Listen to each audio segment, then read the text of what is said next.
And as cozy and enticing as towns are, you just can't stay in them forever. You always have to get back to hiking. Finally got back into the trail this morning, about 9 a.m. and have a huge 3,000 foot climb to get up over this pass. That's steep. Hoping to get in Leadville by the 28th. Today is the 26th, so I have 3 days to do 75 miles. But you know, the views picked up quick. Come around, lay down your telephone. No, we don't know. We think we're broken or alone. Vibrations on me. Now, while the views were great, I just could not seem to keep myself away from town. That was a late night. I had to go back into Breckenridge to get my camera batteries from the hostel I stayed at, so I night hiked till like 12. But I cowboy camped for the first time. Pretty cool. Literally came into camp and just threw this down and went straight to sleep. Now, 26 miles a day is no joke, so that meant getting up, as I like to call, ass early and start hiking for the day. So yeah, mornings suck, but I was a week in as of this morning, so I already learned that truth well. What was exciting, however, was how the trail was opening into much grander terrain. Well, it was in my childhood days, oh Lord, many long years ago. Now with the Spirit, now of my Savior, I was filled. And grander terrain really just means you're traversing a mountain pass. Oh, Kokomo, 12,000 feet. There's also some pretty nasty water.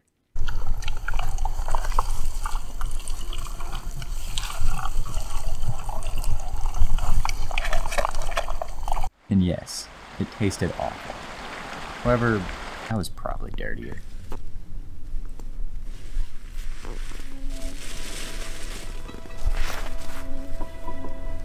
Even though I was surrounded by the prettiest things I've ever seen, these 3 days on trail were easily my lowest.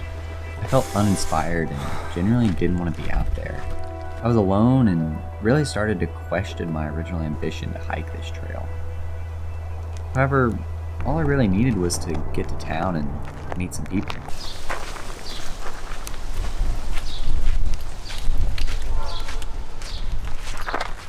Buckler? Buckler? Buckler. How'd you get that?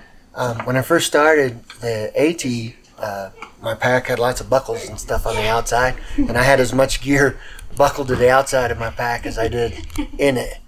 And people got tired of bringing me, I'd fall off, drop stuff. And so they would bring it back to me, and they'd say, buckle this back on your pack. And then what sealed it is in one trail town, I don't drink alcohol, so they had non-alcoholic beer, and it was called Buckler. And that sealed it. I became Buckler from then on. Awesome. Anyway. So why did you decide to hike the Colorado not Trail? to have it be a Colorado.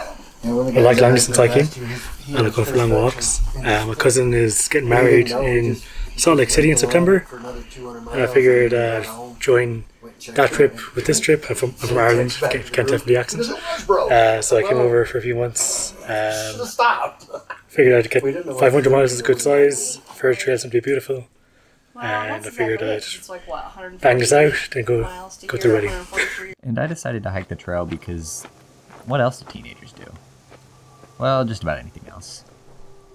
Anyways, with town restoring my spirits once again, I prepped my mind for the next big challenge, 80 miles through Colorado's collegiate peaks. Here, Colorado Trail hikers are faced with a dilemma as the trail splits into two equally long routes. The collegiate east boasting boring views, easier terrain, and the worst of them all, roadwalks. Then there's the collegiate west, boasting stunning, sock-taking views, but rugged terrains and a lot more of those previously mentioned passes. Yeah, just take a guess at what I took. Eeny, meeny, miny, mo, eeny, meeny, miny, mo. Mama. Summertime, summertime, love's in its prime.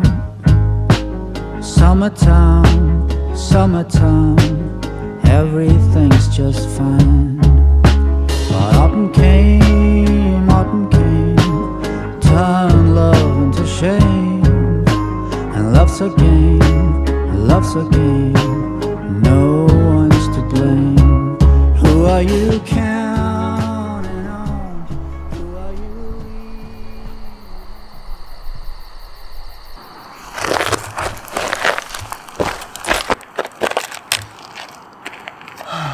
So I am going to summit Mount Huron, which is a 14er.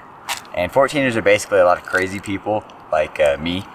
They go up all these mountains that they have in the continental US, which are above 14,000 feet. Colorado has the most at like 56. So there's one right off the trail. Why not? It's right here. It's gonna be beautiful. However, little bit scary. I don't know if that's rain or what it is, but we will find out.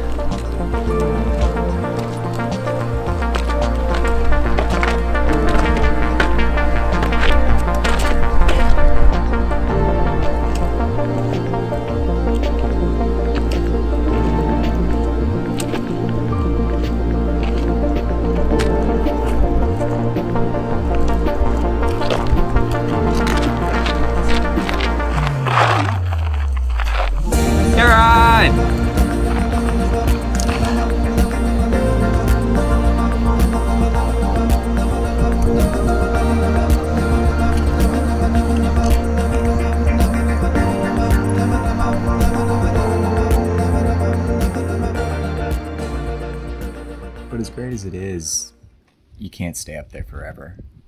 There's always more trail. Come all you young rounders, and a story I'll tell of the promise of heaven and the warning of hell. Traveling through the Collegiate West route was when I first learned of Colorado's monsoon season. At around noon every day, thunderstorms can form and really put some danger in your day if you're up high on a peak and you need to get down. This is bad. I gotta get down. So yeah, I got down. And it pretty much continued to storm for the rest of the day.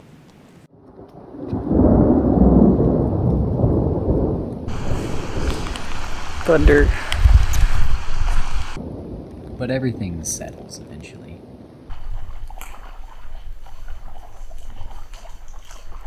It's quite alright. Gusto. Yeah, or couscous. Couscous, is it? Yeah. Couscous. Okay. Couscous. Is that your favorite thing to eat? No, that, I do like it. Yeah. But is settling really what you want? Our daily lives are full of settling over and over again. But when we're young, isn't that when we should actively not be settling? I know it's when we have the energy, at least. If the Colorado Trail taught me one thing, it's that it's actually a realistic thing to not just settle.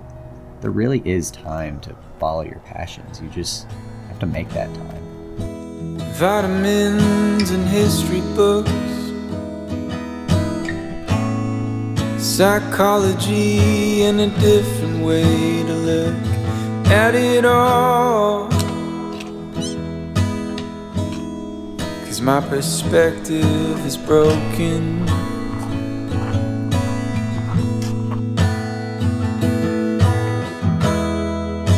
If suffering's a way to earn your